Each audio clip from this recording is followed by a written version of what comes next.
Who's got it? I asked Coach Narduzzi about what position group he kind of felt the most comfortable with right now, and he said the offensive line. What are you seeing from your group right now? Well, as we know, I mean, I've got everybody back, so it's a once in a lifetime opportunity, and I've got a lot of depth. I'm rolling a lot of guys in with the first group, but there's great understanding. They understand the tempo that I want them to drill at. They understand the tempo I want them to go at when we go against the defense, whether it's a thud period or a live period. And right now we haven't had a lot of mental errors, which we shouldn't. And they're doing a great job right now in terms of all of those things up to this point. I'm very pleased with them. He mentioned some names this morning, but do you think maybe next year at this time you'll have 5 guys, maybe not 5 starters back, but 5 guys who you can trust? Yeah, there's no doubt. I mean, really, when you think about it, my second group really should be my starters this year.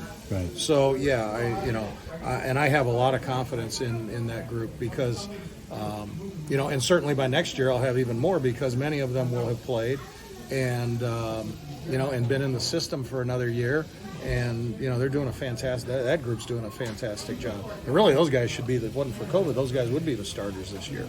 What has Ryan Baer showed you so far? Well, Ryan Baer is, he's a big, strong guy for sure, but he's extremely smart. He, he's in the spring he was kind of measuring things. He wasn't, quite sure, and he's not measuring blocks anymore. He's going after people, and really I told him the other day, I need you to play with more of an edge, and he did that.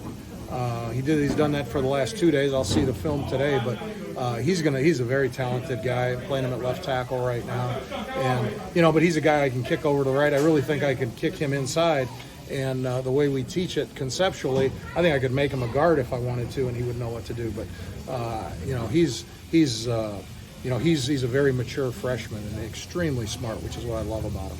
Gabe Boy's obviously been working off to the side, not in pads, and just kind of running and stuff, getting back to speed. When you're a 6-year starter, 6-year senior like he is, does that give you less concern about a guy if he isn't able to make, for preseason camp to be able to plug him in when the season starts? With a guy like Gabe, no, there's no question. Gabe, he may understand this better, the whole offensive system. He might understand it better than I do. I mean, he's really smart.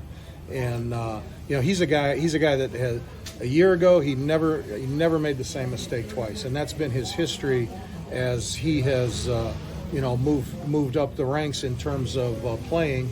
And the older he's gotten, the sharper he's gotten, but never makes the same mistake twice. Extremely physical, and I have a lot of confidence that Gabe is on top of the game plan, or will be on top of the game plans and on top of what we're doing right now. But no, I'm anxious to get him back. Scrimmage coming up this Saturday. Is there anything in particular that you're looking for or want to work through while you guys are there? No, I mean we'll I'm sure we will sit down on Friday and decide. What we want to emphasize in the run game, what we want to emphasize in protection. We won't run everything that we've installed up to this point. So really, I'm just looking from my group. I'm just looking for clean execution, clean football, hats on hats, where we're supposed to be in protection, where we're supposed to be in the run game, and it's really what I've been looking for every day. The big thing is what we'll find out in that scrimmage, which is. It's situations, but now you're more game-like. So, there's a price to pay for a false start. There's a price to pay for a penalty, and that's the biggest difference between a scrimmage and practice. And I'm looking for clean execution overall. Last year, when those guys all decided to come back for another year, were you pleasantly surprised by it, or did you see it coming at some point last season? Well, I saw it coming because all those kids had individual conversations with me about should I come back, and if the answer was yes, which it was for all of them, the next question out of all of their mouths was why, and I said here's why: because we can improve your game in this phase, we can improve your game in this phase, and I said all you have to do is look and see what Kenny Pickett did for himself.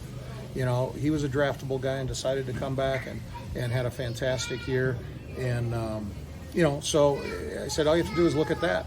And if that helps you make your decision, then beautiful. Said, but I didn't put any pressure on anybody. It's like, should I? Yes. Why? Here's why.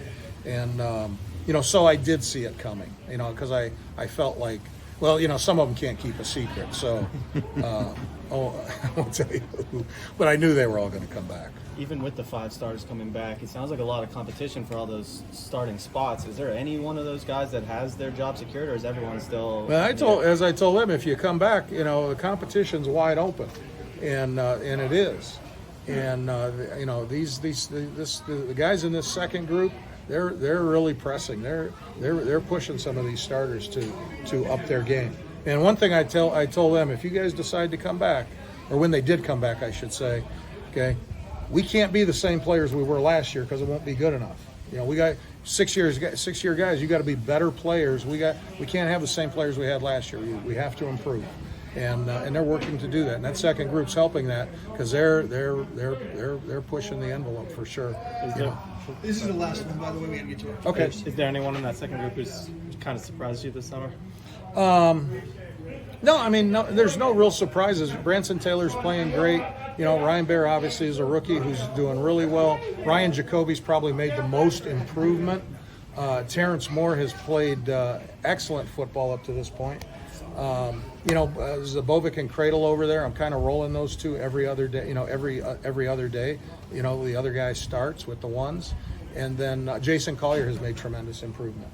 Matt Consalves is playing his butt off, and I'm pleased with all of them. Thanks,